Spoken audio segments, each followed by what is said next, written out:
My current wife, Lisa, and I are technically bound by marriage, albeit only due to legal formalities. In our locality, a separation of 12 months is mandatory before a divorce can be finalized, elongating what feels like an inevitable outcome. The intent behind this separation was for Lisa to secure accommodation nearby, facilitating a 50-50 custody arrangement for our 3 children. The reason behind our disunion? Lisa's twin sister, Sarah, devised a plan for Lisa to serve as a surrogate for Sarah and her husband, Kevin, who have encountered challenges in conceiving. It's a challenging situation for them, no doubt.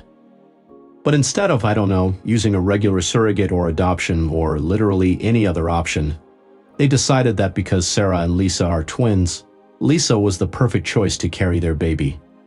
The worst part? I didn't even find out about this plan until way later. Turns out this had been in the works for weeks before I even caught a whiff of it. It wasn't like they sat down with me to have a proper conversation. No, that would have been too logical.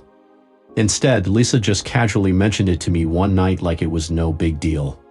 I remember exactly how it went down. We were sitting on the couch and she just came out with it. "So I've been thinking about doing something really important for Sarah," she said, scrolling on her phone like we were just talking about what to have for dinner. "Yeah." I glanced at her. "What kind of important thing?" She finally looked up. "I'm going to be her surrogate." At first, I thought she was joking. I let out this half laugh, waiting for the punchline. No, but she just kept looking at me like she was expecting me to be happy about it. "Wait, what?" I sat up straighter. "Like, you're going to carry their baby?" She nodded, smiling like it was the most natural thing in the world. "Yeah, Sarah and Kevin have been trying for so long. And since we're identical twins, it's practically like Sarah's carrying her own child." My stomach sank. "Lisa, are you serious?" "When did this even come up?" she shrugged. "A few weeks ago. We've been talking about it for a while." I stared at her, trying to process what I'd just heard. "And you didn't think to mention it to me?" Lisa sighed, setting her phone down. "Grant, this isn't about you. It's my body, my choice. I don't need permission." Permission. "Lisa, we're married. This is a huge decision, one that affects both of us. How could you not talk to me about this first?" She rolled her eyes. "I'm telling you now." "Oh, great. Now, after you've already made up your mind." "That's not how marriage works." Her expression hardened. "I could see this coming, Grant. That's why I held back." "But this is happening, Grant. Whether you support me or not," I expressed with a sigh, shaking my head. "So it seems like it's either you back me up or what?" She folded her arms. "Or perhaps we need to reconsider things." That was the ultimatum, subtly implied. While she didn't directly voice it, the message was crystal clear. Either support the plan or step aside. I found it hard to believe. It wasn't just the surrogacy itself that troubled me, although that was a major concern. It was the secretive planning that Lisa, Sarah, and Kevin had undertaken for possibly weeks or even months without informing me. And now I was expected to just accept it. I gazed at her silently for a prolonged moment. "If you proceed with this, our relationship is over." Her frustration twisted her face. "You're being so unreasonable," she exclaimed. I chuckled, but it was not out of humor. "Am I being unreasonable? Lisa, you are essentially making a life-changing choice without even..." She shook her head in exasperation as she questioned, "You're not considering my feelings on this." "I wanted to do something special for my sister. I thought you would understand."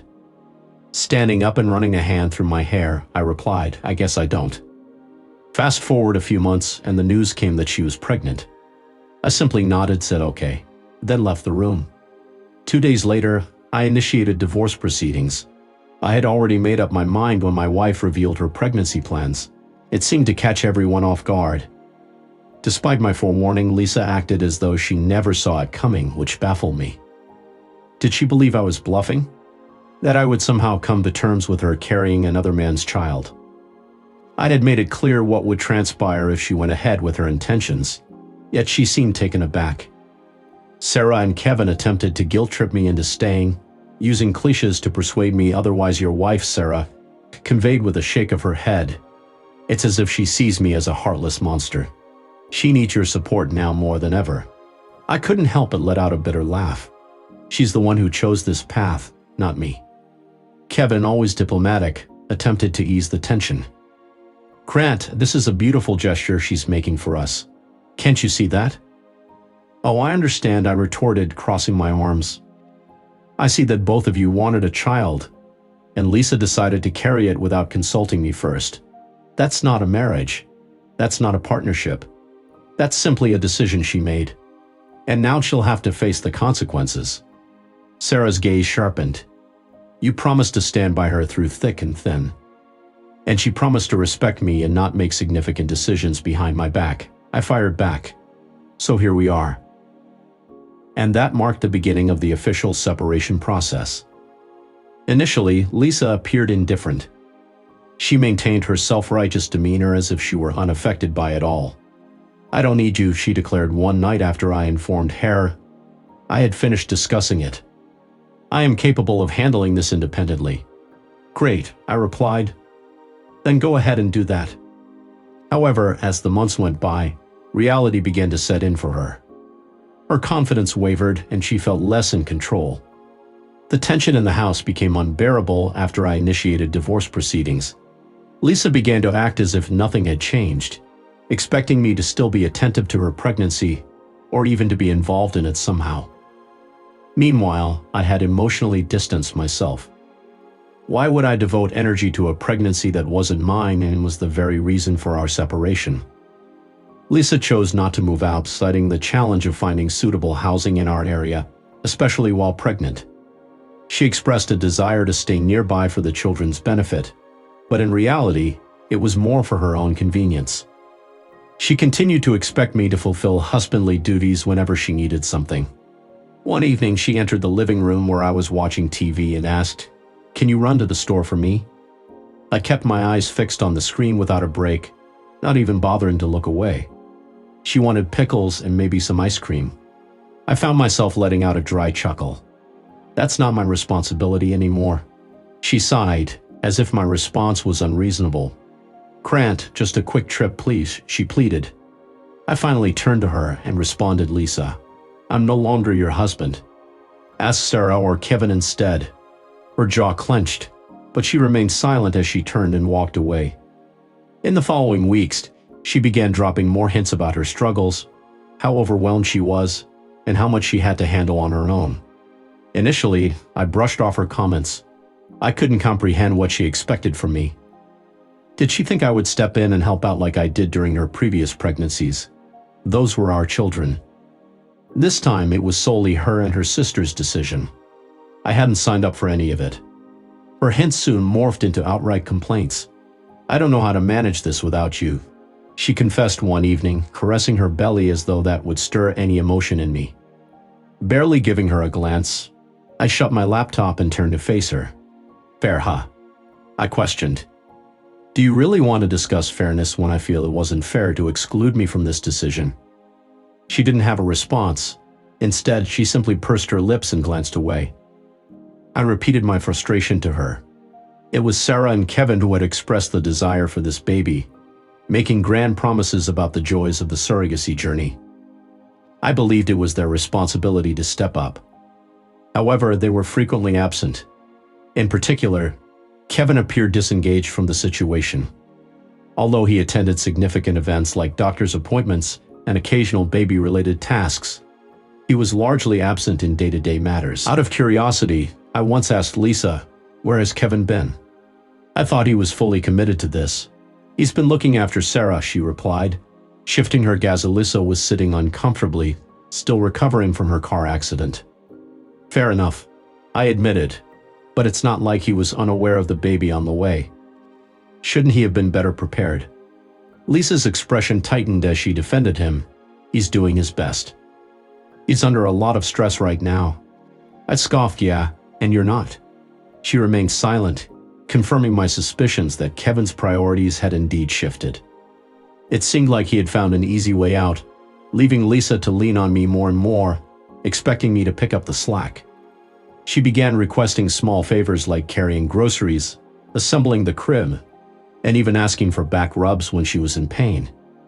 Every time I firmly refused, stating, "Not my kid, not my problem." One night, tensions finally reached a breaking point. As Lisa sat on the couch, rubbing her belly and sighing loudly to get my attention, I resisted for a while before she finally spoke up. "You know," she said, her voice laced with irritation, "you're still my husband. You could at least pretend to care." That was it. I snapped. "No, I'm not your husband anymore." "Not in any way that matters," I said, standing up. "You made your choice when you decided to do this behind my back. Don't come to me now because you're realizing it's harder than you thought. Call Kevin, call Sarah, call literally anyone else, but leave me out of it." Her face crumpled, and just like that, the waterworks started. That had become her go-to reaction whenever things didn't go her way. But at this point, I was immune to it. "I'm going to bed," I said flatly, walking away as she sat there sobbing on the couch. The next few weeks were more of the same. She kept trying to guilt me into helping, and I shut her down every time. It wasn't just about setting boundaries for myself, though that was a big part of it. It was also about principle.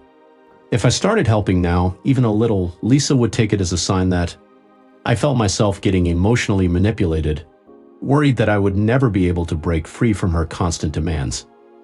However, everything changed when the baby arrived. Despite her desperate pleas, I made a conscious decision to stay uninvolved. I had made it clear earlier on that I wouldn't be participating, so it wasn't a surprise to her. Despite her tearful calls from the hospital, I remained resolute. "You chose to be intimate with a man other than your husband. That was your decision alone, so please don't try to involve me in this situation," I stated firmly. I suggested she reach out to the man involved or to other family members for support. Despite her accusation of cruelty, I stood my ground. "No, Lisa, I am simply honoring my initial stance. You were aware of where I stood even before any of this unfolded." She fell silent, and moments later, the call disconnected. She arrived home with the baby, and that's when the challenging situation began. It seemed as though she believed that simply bringing the baby into the house would automatically make me care. Spoiler alert, it didn't. She began leaving baby items scattered all around the house, bottles in the kitchen, diapers on the couch, almost as if it was a tactic of psychological warfare to try to make me acknowledge the situation. However, I didn't engage. I simply navigated around the mess and continued with my day. The nights were particularly difficult. When the baby cried, she would knock on my door, pleading with exhaustion in her voice, "Grant, can you please help just this once?" I firmly responded, "No, it's your baby, your responsibility. Deal with it." I remained in bed, unmoved. A long silence followed, and then the sound of her footsteps as she walked away down the hall could be heard. The following day, she slammed cabinets and muttered about me being a horrible person.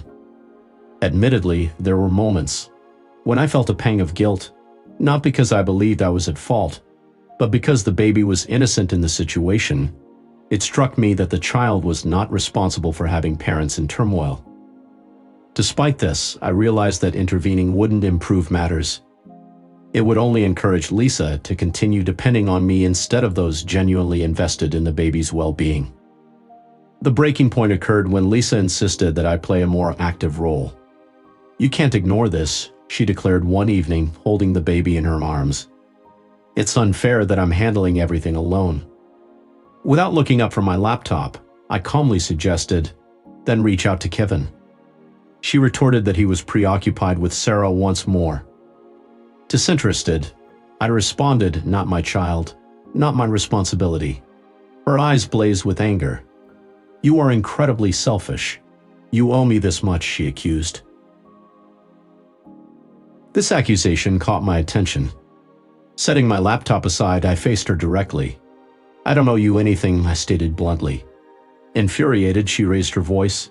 "You're acting as if I betrayed you." Standing my ground, I calmly replied. She stood up and declared, "I don't care about your past actions with your child's father or infidelity."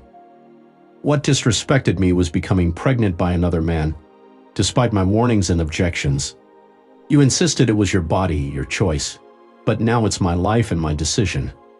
You need to face the consequences." Her words cut deep, and she accused me of being heartless. As she stormed off, I thought it was the end of our conversation. However, an hour later, she returned with a bag and the baby cradled in her arms.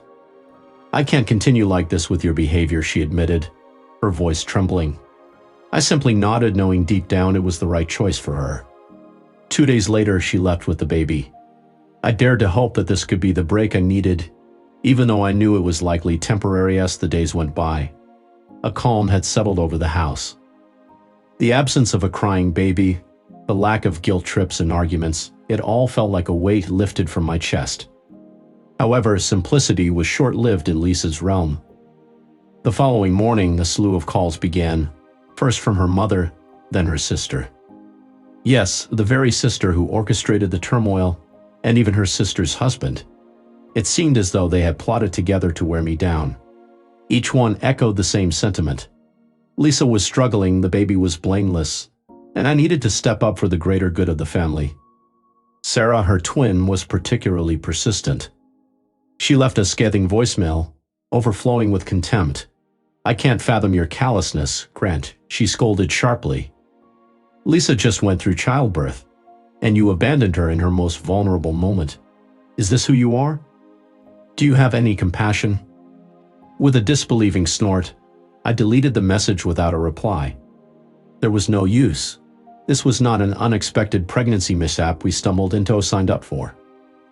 This was Lisa's decision, made without my input, despite my explicit refusal to support it.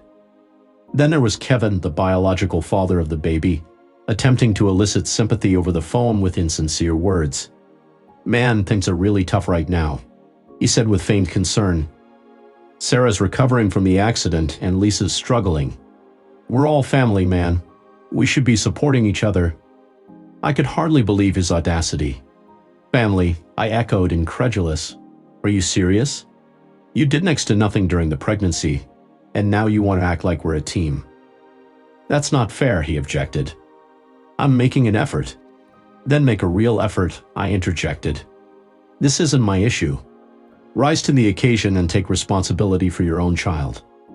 And then there was Lisa's mom. Typically level-headed, even she sided with Lisa this time. When she called, her disappointment weighed heavy in her voice. "I just don't understand you, Grant," she said. "Lisa is still your wife. Ian, you—" I interrupted. "No, she's not." My voice remained calm yet resolute. "She stopped being my wife the moment she chose to have another man's child. If you truly care, perhaps you should be the one to assist her." There was silence, followed by a quiet click as she hung up. It seemed to dawn on her then that I wouldn't back down.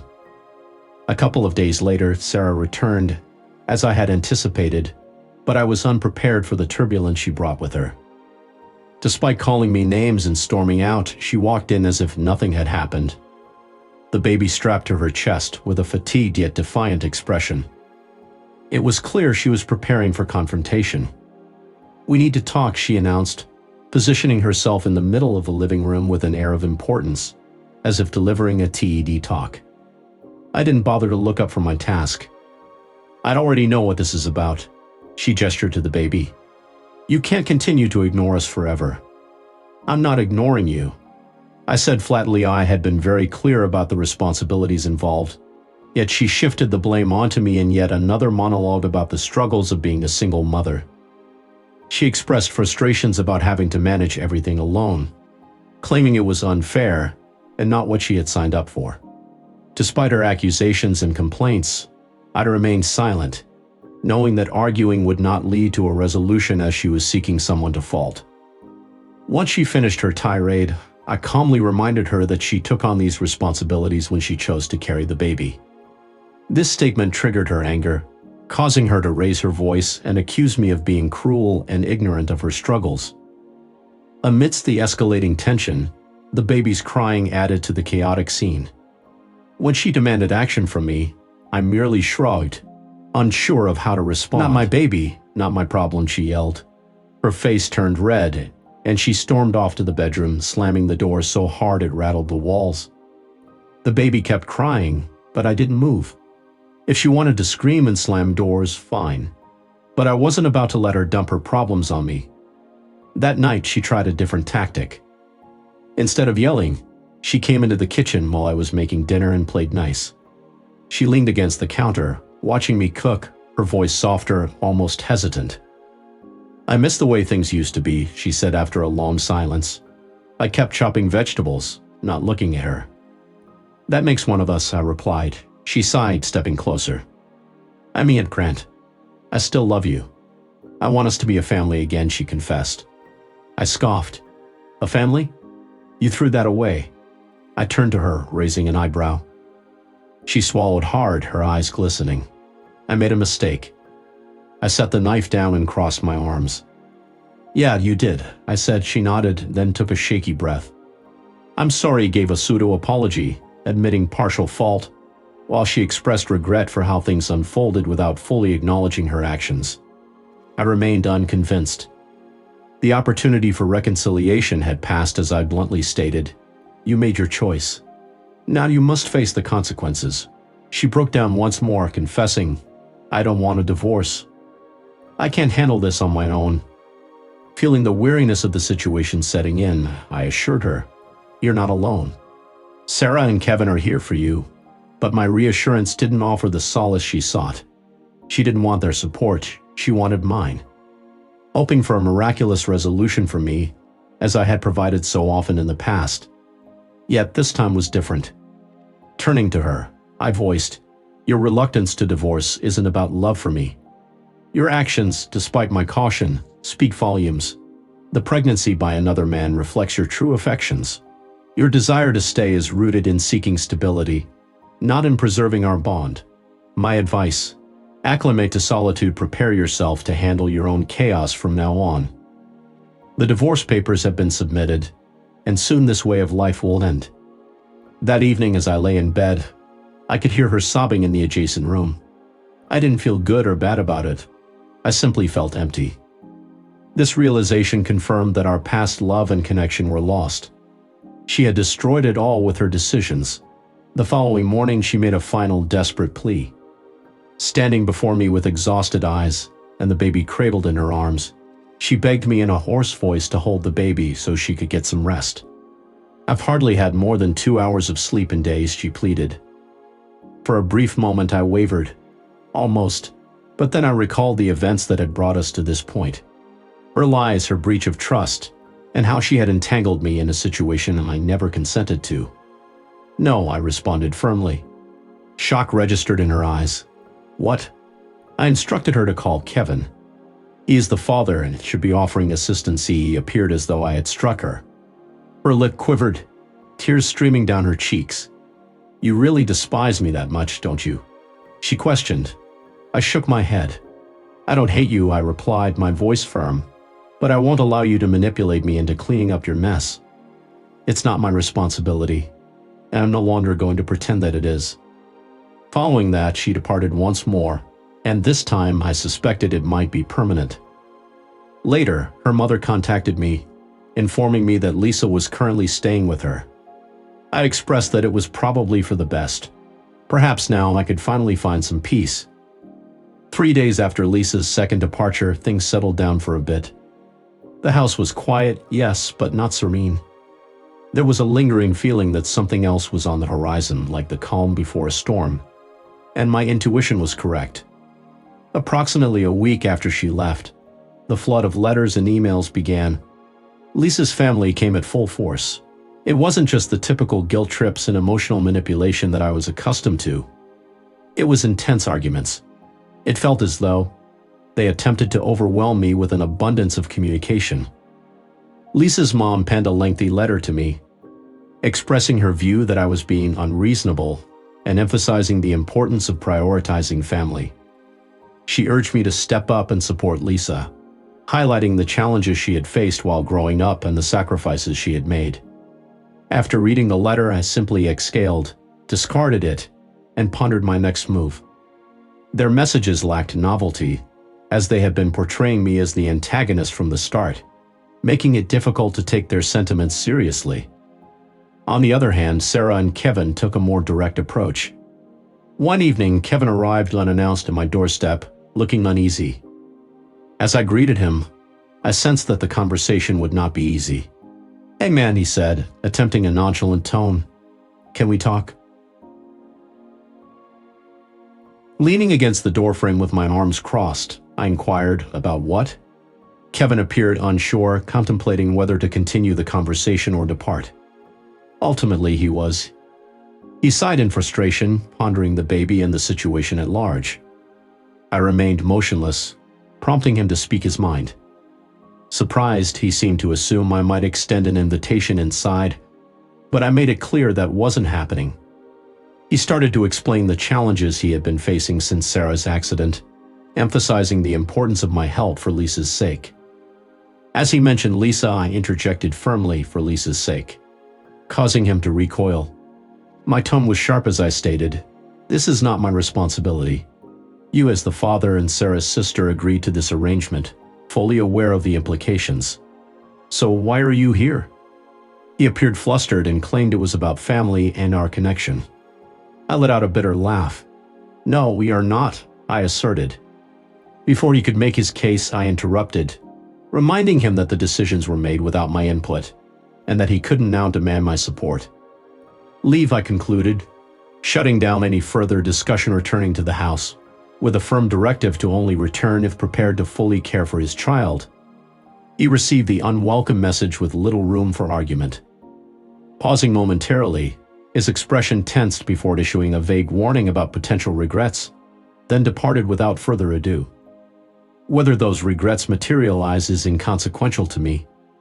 Meanwhile, Lisa remained with her mother, briefly sparking hope that she was beginning to grasp the situation. However, instead of progress, she resorted to using the children as bargaining tools.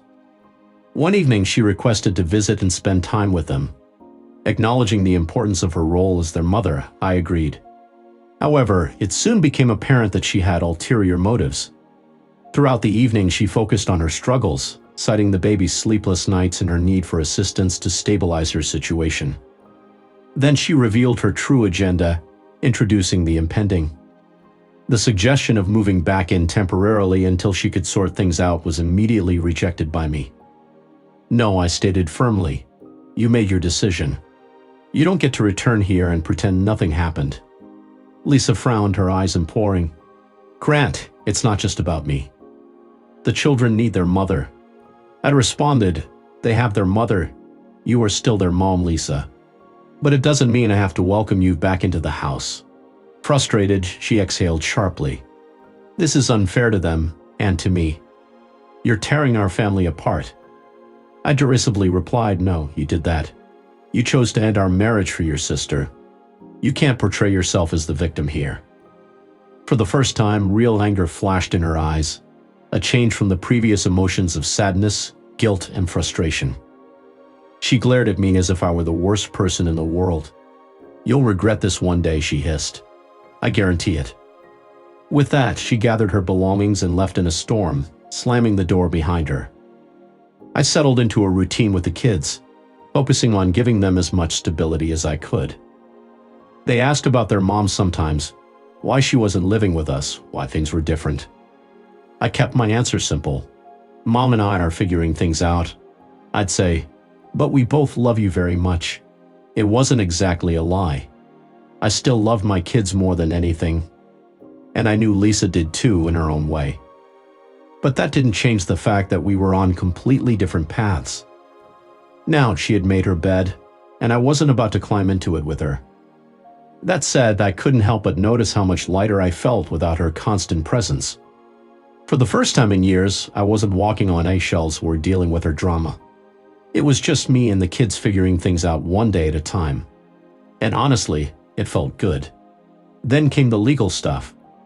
Divorce proceedings officially started, and that opened up a whole new kind of worms.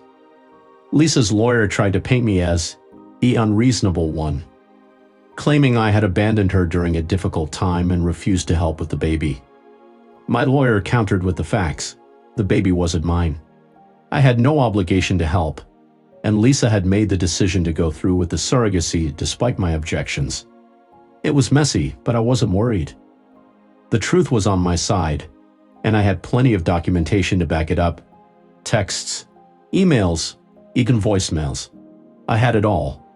Every piece of evidence showed that Lisa knew exactly what she was doing, that I had been clear about my boundaries from the start. But even with the truth on my side, it was exhausting. Every time I thought I was done dealing with her drama, something new would pop up. Her family kept reaching out, trying to guilt me into making things right. Even Sarah and Kevin tried to mediate, as if they had any right to tell me how to handle my life. I ignored them all. I had spent enough time cleaning up Lisa's messes, and I wasn't about to start again. Through it, after everything that happened, it became unmistakably clear. I had reached my breaking point. The weight of guilt, manipulation, and drama had lifted off my shoulders. For the first time in a while, I felt empowered to take charge of my own life once more. Despite Lisa and her family's attempts to reel me back in, I stood firm in my decision to move forward. This was my opportunity for a fresh start, to prioritize what truly mattered, my children, my well-being, and a future free from constantly cleaning up after someone else's mistakes. The possibility of a brighter future seemed closer than ever before. Following weeks of tumultuous moments, I finally glimpsed a life without Lisa's chaos. Though not without its challenges, I was navigating the complexities of work, parenting, and divorce with a sense of optimism. With Lisa spending more time with her mother, the atmosphere became notably more peaceful. She still had her visitation days with the kids. While I wanted to keep the peace for their sake, it wasn't always smooth sailing. During one of her visits, the kids came back talking about the baby. My youngest, wide-eyed and curious, looked up at me and asked, "Is the baby gonna live with us someday?" I took a slow breath, choosing my words carefully. "No," I said gently. "The baby is staying with Aunt Sarah and Uncle Kevin." My oldest frowned, but Mom said she had the baby. "Doesn't that mean it's kind of like our little brother?" I rubbed the back of my neck. "How do you explain surrogacy to kids? How do you make them understand that their mom's choices had nothing to do with them, without bad-mouthing her?" "Mom helped bring the baby into the world," I explained, keeping my voice calm. "But it's different from when she had you guys. This baby isn't coming to live with us. He's part of Aunt Sarah and Uncle Kevin's family." My oldest nodded slowly, clearly trying to act like there was nothing confusing about the situation. They grasped the concept, yet I could observe their minds working through it. However, my youngest seemed unsatisfied. "But why isn't the baby like us?" they questioned. Pausing, I pondered how to articulate it clearly. "Sometimes adults make choices that may be different from what we anticipate," I carefully explained. "But no matter what, both you and your sibling are what matters most to me." Though they didn't pursue the topic further, I sensed the conversation lingered in their thoughts. It lingered in mine as well, occupying my mind for days. Meanwhile, amidst navigating through my personal life, the divorce proved to be not only emotionally draining, but also a financial burden. Lisa's attorney was advocating for spousal support, citing her inability to work due to the baby. She made this decision, I vented to my lawyer in his office. "It's not my responsibility, and now she expects me to cover the cost." Reviewing the documents, my lawyer nodded. "That's their proposal, but we have a solid case. The baby isn't biologically yours. The surrogacy agreement was willingly entered into by her. She had the support of her sister and brother-in-law." Despite repeatedly setting boundaries, Lisa continued to find ways to draw me back in. She would reach out at random times, often during crisis moments, expecting immediate assistance. One day at work, I debated ignoring her call but answered eventually. "What is it, Lisa?" I asked with a sense of resignation as she cried on the other end. "Grant, I can't afford daycare for the baby and need to start working. I need your help just for a while," she pleaded. "The baby is not my responsibility, Lisa. You have Sarah and Kevin for that. This was your decision." I responded, feeling the tension in her voice as she insisted. "You don't understand. Text. I'm going through." I exhaled slowly, trying to keep my patience. "No, Lisa. What I understand is that you expect me to fix your problems when you don't like the consequences of your decisions. I'm not doing this anymore." There was silence on the other end, then a sharp, bitter laugh. "You really are heartless, Grant. Before I could respond, she hung up on me. I stared at my phone for a second, shaking my head. 5 minutes later, another message popped up, this time from her mother. "I can't believe you would turn your back on the mother of your children. I always thought you were a decent man, but I guess I was wrong. How can you be so cruel?" I let out a short, humorless laugh, right on cue. Then I responded, even I was surprised when I came to know that your daughter is a bitch who would sacrifice her own kids and family just to get screwed by her brother-in-law. So stop talking about decency, you old bitch, and stop texting me. It later became a pattern. Lisa hit a roadblock, and instead, I let out a slow breath, trying to maintain my composure.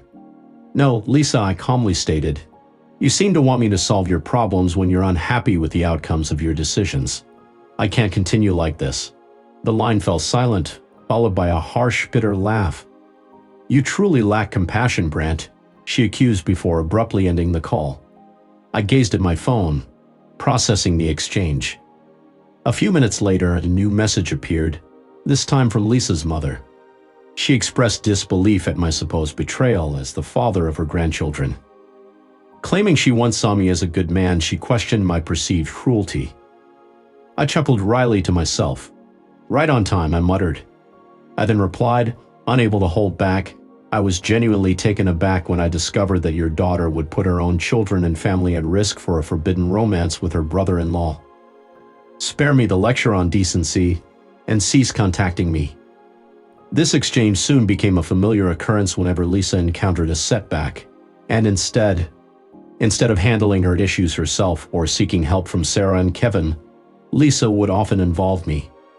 Initially, I would politely but firmly respond whenever they reached out, attempting to entangle me in their problems.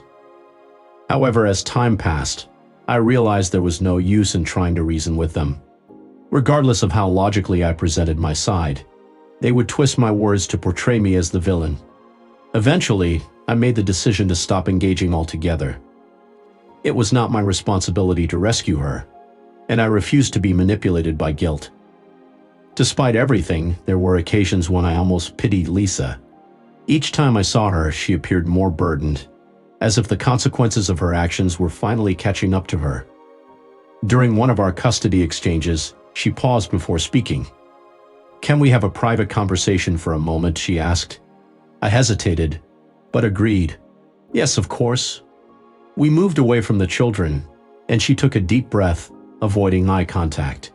"I just want to say I'm sorry," she whispered, "for everything.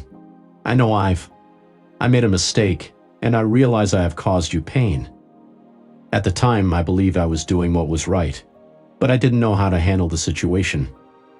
Despite feeling conflicted, part of me wanting to express my feelings and another part questioning her actions, all I could manage was a simple wish for things to work out for her. While she appeared to have more to say, I chose to avoid dwelling on past hurts. Any remorse or distress she felt was something she had to bear on her own. The process of our divorce was tough and arduous, but ultimately, my focus was on securing what mattered most: my children. The court ruled in my favor, granting me full custody, with Lisa being granted visitation rights. It was not about winning or losing. It was about ensuring the best outcome for our children. Despite Lisa's efforts to portray herself as a victim, her lawyer attempted to argue that I had made a selfless decision, believing that Lisa had acted in what she thought was the best interest. However, the court acknowledged the reality. They recognized the truth that Lisa was unreliable, had made decisions without considering the consequences, and had attempted to manipulate our children to fulfill her own desires. As I sat in the courtroom, I listened to her attorney's arguments about her struggles and love for the children, arguing for shared custody. Despite a fleeting concern that the judge might be swayed, my lawyer effectively presented the facts, pointing out Lisa's inconsistency, broken promises, and self-centered choices that put our children at risk. The evidence was clear. I had been the primary caregiver during her struggles. When the judge delivered the verdict, granting me full custody, I felt a sense of relief washing over me. Lisa would have scheduled visitation, but I would be the one taking charge, providing a stable environment, and offering them the home they needed. Glancing over at her, I noticed a fleeting moment where she appeared on the brink of tears. Perhaps she had convinced herself she would receive more, that the court would rule in her favor, but reality had finally set in. Later, she attempted to talk to me in the hallway outside the courtroom. "I don't want it to be like this," she said, her voice trembling. "I still want to be a part of their lives."